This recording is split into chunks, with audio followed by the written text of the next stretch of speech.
महाराष्ट्र के नगर निकाय चुनाव में इस बार एक पार्टी को मुसलमानों का भरपूर समर्थन मिला है। मालेगांव महानगर पालिका में मुसलमानों ने अपनी ताकत का एहसास कराया है। 78% मुस्लिम आबादी वाले इस क्षेत्र में न तो महायुति को जीत मिली, न शिवसेना को और न ही राहुल गांधी को। इस सीट पर सत्ता में भी मुस्लिम पार्टी आई और विपक्ष में भी मुस्लिमों का समर्थन करने वाली पार्टी बैठी। 84 सीटों वाली इस नगर पालिका में इस्लाम पार्टी ने गर्दा उड़ा दिया।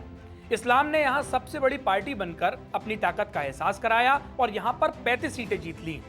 AIMIM को 21 सीटें मिली, शिवसेना शिंदे को 18 सीटें, समाजवादी पार्टी को 5, कांग्रेस को 3 और बीजेपी को 2 सीट मिली।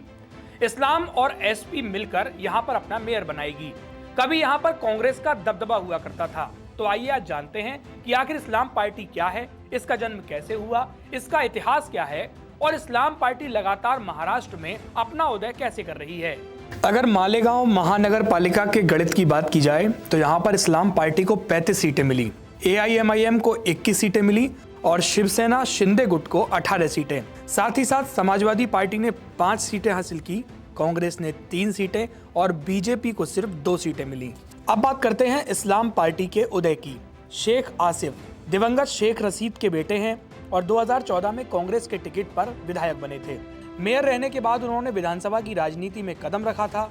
2022 में राज्य कांग्रेस नेतृत्व से मतभेद के चलते उन्होंने पार्टी छोड़ दी।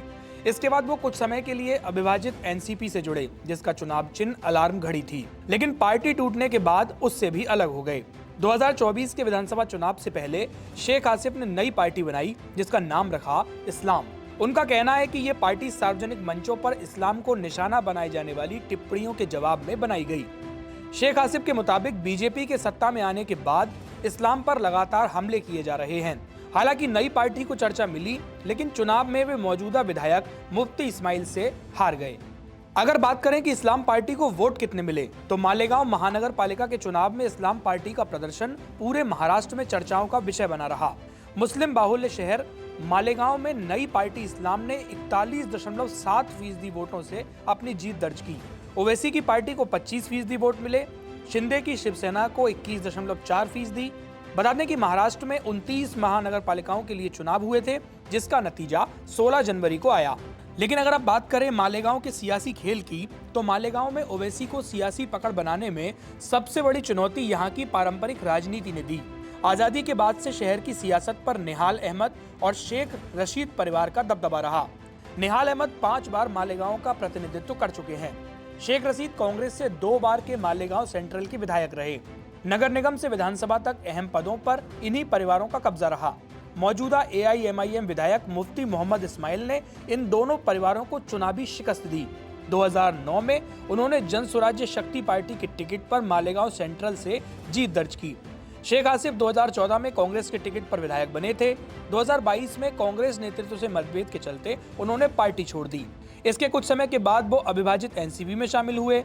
NCP के विभाजन के बाद उन्होंने अलग पार्टी बनाई और 2024 का चुनाव लड़ा। 2024 में मालेगांव सेंट्रल की सियासत पूरी तरह बदल गई। मुस्लिम बाहुल्य सीट पर ओवैसी और शेख आसिफ आमने सामने थे। 2024 के चुनाव में AIMIM के मुफ्ती इस्माइल ने शेख आसिफ को 162 वोटों से हराया। 2019 में भी मुफ्ती इस्माइल ने कांग्रेस उम्मीदवार शेख आसिफ को हरा दिया।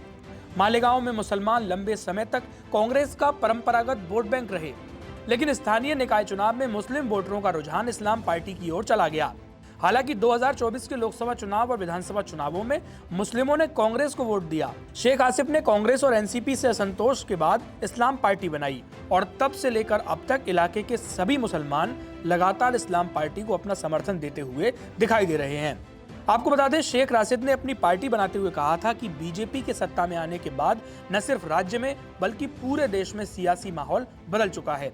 इस्लाम धर्म को लगातार टारगेट किया जा रहा है, बार बार आपत्तिजनक टिप्पणियां की जा रही हैं।